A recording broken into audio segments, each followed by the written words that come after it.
Airbnb is going to be responsible for creating more millionaires in 2025, but not in the way that you think. See, most people think that real estate investors get wealthy based on their cash flow. But what's actually happening is real estate investing, and specifically with Airbnbs, allows you to get a massive tax credit. So what's actually happening is somebody who makes, let's say, $600,000 in a single year and buys $2 million worth of real estate. Well, the bonus depreciation that they get from buying that Airbnb investment property and continuing to run it as an Airbnb investment, it basically brings their taxable income down to almost zero. So what that household just did is they saved a net effective $160,000 to maybe $240,000 in actual tax bills. So instead of giving the IRS their money, what they did is they took almost that exact same amount that would have gone out to pay their tax bill, and they just deployed it into one or two Airbnb properties. And this, my friends, is the actual way that people get wealthy using real estate, and specifically short-term rentals, okay? It's not getting into Airbnbs and real estate for the cash flow, which is slow money. I mean, this is peanut money every single month. You're talking about a few hundred to maybe $1,000 per month. For somebody who's not a super high income earner, yeah, that's significant. But for a household making over $600,000 per year, that's a drop in the bucket. The real wealth is generated on the buy, during the buy, literally reducing your taxable income the moment you close on a home. And then what these people are doing is they're shielding their taxes year over year over year by doing this again and again and again, literally the exact same process, buying 1 to 2 Airbnbs for the cash flow, which is slow money. But the real leverage points are the immediate reduction in their total taxable income, saving them hundreds of thousands of dollars per year. And by years 2, 3, 4, and 5 of doing this, they're pulling out equity from the deals they did 2, 3, 4 years ago, and using that equity that they're pulling out with something called a cash out refi to fund their new deals. So they've been building this snowball effect of saving all their money every single year that they would otherwise pay to tax, and then deploying that net effective same amount or close to same amount of money that they're saving on their tax bills back into real estate.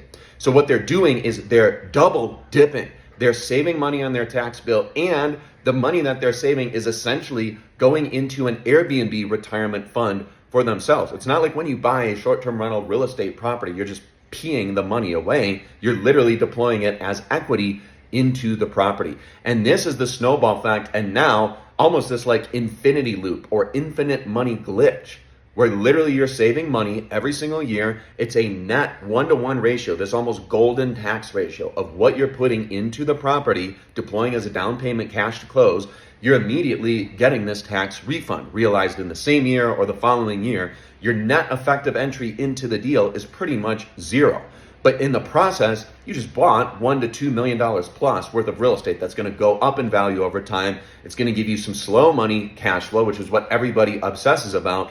But dude, that's not the actual super important thing. That's the antiquated old model, this cash flow first model. And that's from every real estate book that's ever been written and every investor that has seminars, because they've been speaking about multifamily and single family long-term rental real estate, which they were right at the time when these books were written in the 70s, 90s, early 2000s, even some of these today.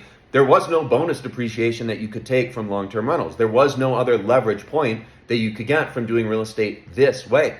But the game has changed. The reality is now with short-term rentals, and especially in the last 10 to 15 years, with a ton of people doing this strategy and building wealth faster than any of their counterparts, any of their peers, who make more money or make the same amount of money than them, and some of these guys even more of them. They're getting wealthier faster.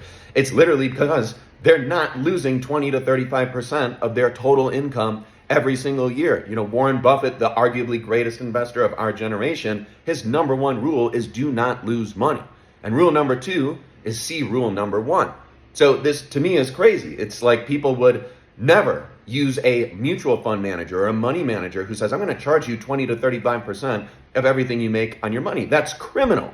But when we get stuck in this mindset of thinking about what we do with the IRS and how we pay taxes, and we've been brainwashed and just beaten over the head doing this every single year, it's insanity. So this is the true reality, and this is the way that Airbnb is going to generate more millionaires in 2025 than any other opportunity vehicle. It is literally math and tax code. There's no emotions. There's no crazy mechanics or hoops that you need to jump through. This is literally just math. and tax code. If you're buying properties, you're probably taking 20 to 35% of that total purchase price as bonus depreciation. A household that makes 600 grand is probably going to buy anywhere from 1.6 to 2.5 million dollars in real estate to make this process happen. Now, the problem is most people do this the old way. They're doing this with conventional financing and traditional loan products that require them to put 20% down. But the problem is, like, yeah, you're saving a ton on tax bills and it's great, but you're overpaying on your down payment, and especially these insane closing costs with lenders and mortgage companies and loan officers who are charging you this crazy broker fee or origination fee. This is just antiquated and old as well. You should be doing seller financing, which is finding deals that you can get for 6 to 10% down. So this is the true math. This is the true internal rate of return equation. We're not just focused on cash flow and obsessing over this archaic metric, which for, again, households who are making over significant amounts of money every single year, 400, 6,000, 600,000, $1 million per year, this is not going to be the game changer for them. The game changer is truly going to be shielding their taxable income, not losing $150,000 to $250,000 per year. That's literally somebody's full-time salary. And between you and your spouse, if you're paying that to the IRS, how are you going to win? How are you guys going to hit your goals? How are you guys going to level up, do more for the family, take more vacations, spend less time at work, have more free time to deploy with the family, your friends, other projects that you guys are interested in? This is the new model. This is the new equation. And this is exactly how Airbnb is going to create more millionaires this year in 2025 than any other year.